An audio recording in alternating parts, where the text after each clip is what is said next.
Hello my dear lovely students, हम कर रहे हैं chapter number 15 properties of triangles exercise 15 question number 1 continue करेंगे। ओके, स्टार्ट करते हैं।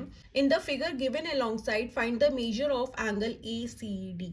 दैट मीन्स जो बीच में दिया होता है ना एंगल, हमें वो वाला फाइंड करना है। अभी दस बीच मिडिल में कौन सा है, सी है। दैट मीन्स हमें ये सी एंगल फाइंड करना है। ठीक है, तो देखिए अब ये सी क्या है, ये हमारा एक ट्रायंगल है, ट्रायंगल के बाहर है। दैट मीन्स ये क्या है, हमारा एक्सटीरियर एंगल है।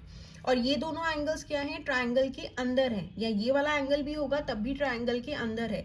तो ये कौन से हो गए, हमारे इंटीरियर एंगल्स हो गए। ठीक है, और ये ट्रायंगल के बाहर है तो ये हो गया हमारा एक्सटीरियर एंगल। तो हमें कौन सा एंगल फाइंड करना है, एक्सटीरियर एंगल फाइंड करना है। That means angle A C D. ठीक है ना, ये हमारा हो गया एक्सटीरियर। अगर हम लेंगे ए सी बी, दैट मीन्स हमारा ये वाला सी हो गया। अब हम कैसे ले रहे हैं, A C D, that means A C D, ये वाला सी एक्सटीरियर वाला हमें फाइंड करना है। ठीक है, तो देखिए कैसे फाइंड करेंगे। एक्सटीरियर एंगल जो होता है ना, वो किसके इक्वल होता है, वो जो उसके अपोजिट होते हैं ना दो एंगल्स, ये इसके अपोजिट हो गए ये दोनों एंगल्स, इन दोनों इंटीरियर एंगल्स के सम के। दैट मीन्स ये दोनों इंटीरियर एंगल्स को जब हम प्लस कर देंगे तो ये किसके इक्वल होगा, एक्सटीरियर एंगल के इक्वल होगा। ठीक है, आप यहाँ पे इसकी प्रॉपर्टी लिखेंगे।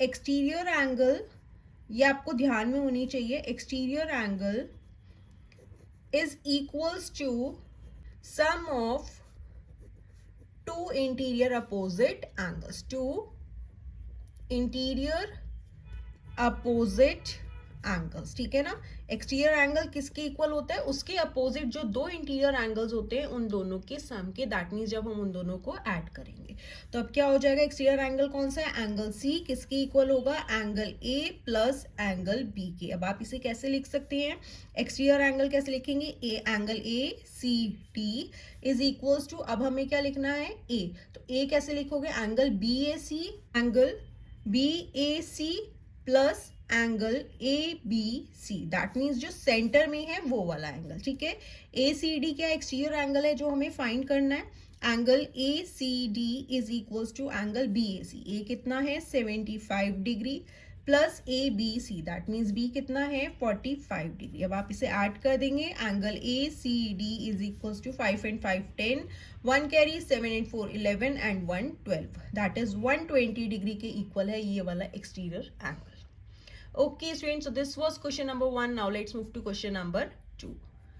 नेक्स्ट है question number 2। In the figure given alongside find the values of x and y. अब हमें क्या निकालना है, यहाँ पे एंगल ए दे रखा है x degree and angle C that is A C B, interior वाला एंगल दे रखा है हमें y, और इसमें हमें एक्सटीरियर एंगल बता रखा है 130 डिग्री। अब हमें क्या फाइंड करना है, ये दोनों एंगल्स फाइंड करने हैं। तो देखिए कैसे फाइंड करेंगे। अब देखो ये 130 डिग्री है, दैट मीन्स एक्सटीरियर एंगल है। हमें पता है एक्सटीरियर एंगल किसके इक्वल होता है, जो उसके अपोजिट दो इंटीरियर एंगल्स होते हैं उनके सम के। तो हम उससे ये वाला x निकाल सकते हैं। देखिए कैसे निकालेंगे, हमें पता है angle a plus angle b equal होगा किसके, एंगल c के, एंगल ए सी डी के। ठीक है, पूरा लिख लेते हैं यहाँ पे, angle B A C plus angle A B C is equals to angle A C D. Why, because reason जरूर देंगे, sum of interior opposite angles is equal to exterior angle, is equal to exterior angle। ठीक है ना, interior angles का सम जो है, opposite वाले जो इंटीरियर एंगल्स होते हैं वो किसके इक्वल होते हैं, एक्सटीरियर एंगल के। अब बी ए सी क्या है, x है, plus A B C, B क्या है, 68 डिग्री है, is equals to angle A C D, that means 130 degree हो गया। ठीक है, अब हमें क्या निकालना है, x निकालना है, क्योंकि यहाँ पे हमें a कैसे दे रखा है, x डिग्री दे रखा है। तो x is equals to 130 degree. अब ये 68 डिग्री जब साइड चेंज करेगा तो प्लस से माइनस हो जाएगा, तो x इज इक्वल्स टू 10 हो जाएगा, 10 में से 8 गए 2, ये हो जाएगा 12, 12 में से 6 गए 62 degree. That means angle B A C is equals to 62 degree. यहाँ पे हमने x डिग्री की वैल्यू क्या निकाली, 62 डिग्री। ओके, अब हमारे पास x आ गया। अब हम y इजिली निकाल सकते हैं, क्यों, क्योंकि हमें पता है ना कि ट्राइंगल के जो तीन एंगल्स होते हैं 1 2 3, तीनों एंगल्स का सम, जब हम तीनों एंगल्स को प्लस करते हैं तो उनका सम किसके इक्वल होना चाहिए, 180 डिग्री के इक्वल होना चाहिए। कौन सी प्रॉपर्टी होती है, एंगल सम प्रॉपर्टी। ठीक है, अब आप यहाँ पे कैसे निकालेंगे, angle A plus angle B plus angle C is equals to 180 degree. Why? Because आप यहाँ पे लिख सकते हैं एंगल सम प्रॉपर्टी होती है, ये यही प्रॉपर्टी होती है sum of all angles of a triangle is 180 degree. यही जो है एंगल सम प्रॉपर्टी कहती है कि ट्रायंगल के तीनों एंगल्स का सम किसके इक्वल होता है, 180 डिग्री के इक्वल होता है।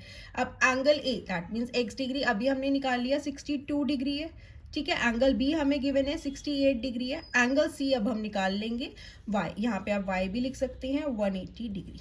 अब देखो इन दोनों को ऐड कर देते हैं, 8 and 2 10, 1 carry, 6 and 6 12, 130 that is 130 plus angle C is equals to 180 degree. अब एंगल सी अपनी साइड पे है, 180 डिग्री अपनी साइड पे। 130 साइड चेंज करेगा तो प्लस से क्या हो गया, माइनस हो जाएगा।